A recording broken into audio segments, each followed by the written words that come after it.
ஓம் சாய்ராம். ஸ்ரீ சாயி பாபாவின் சாசனாமிர்த திருமொழிகள்.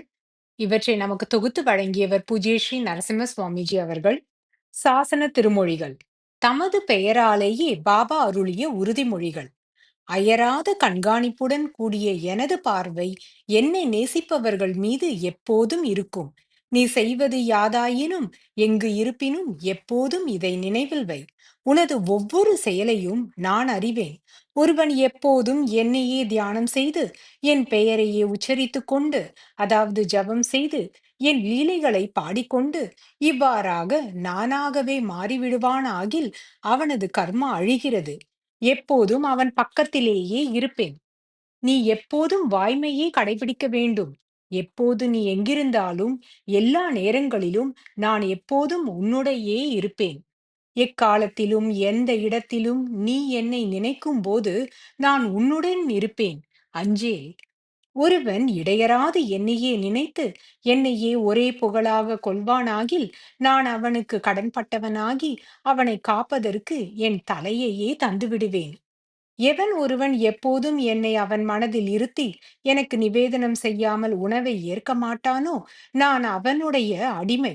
என்னிடமே வேட்கை கொண்டு மற்றெல்லாவற்றையும் துச்சமாக கருதுபவனுக்கும் நான் அதே போல் இருப்பேன். நான் என் பக்தனின் பொத்தடிமை, பக்த பராதீனன். நான் பக்தியை உகக்கிறேன்.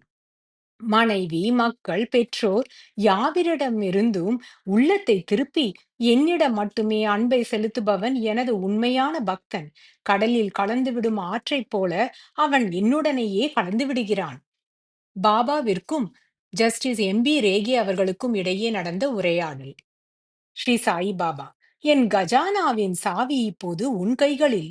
எது வேண்டுமோ கேள்.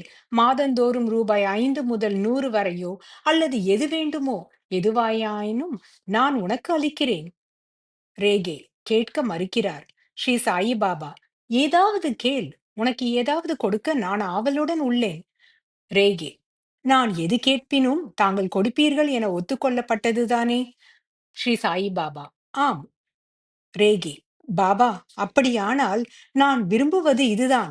இப்பிறவியிலோ இனி எனக்கு நேரக்கூடிய பிறவிகளிலோ தாங்கள் என்னை விட்டு பிரியக்கூடாது. எப்போதும் தாங்கள் என் கூடவே இருக்க வேண்டும். ஸ்ரீ சாயி பாபா: அப்படியே ஆகட்டும். நான் உன்னுடன் இருப்பேன்.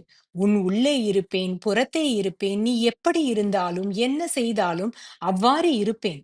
என் பக்தன் உன்னிடம், தன்னிடம், எல்லா ஜீவன்களிலும் நான் இருப்பதை உணர்த்து எல்லாவற்றையும் தனது குருவாக காண்கிறான். அவன்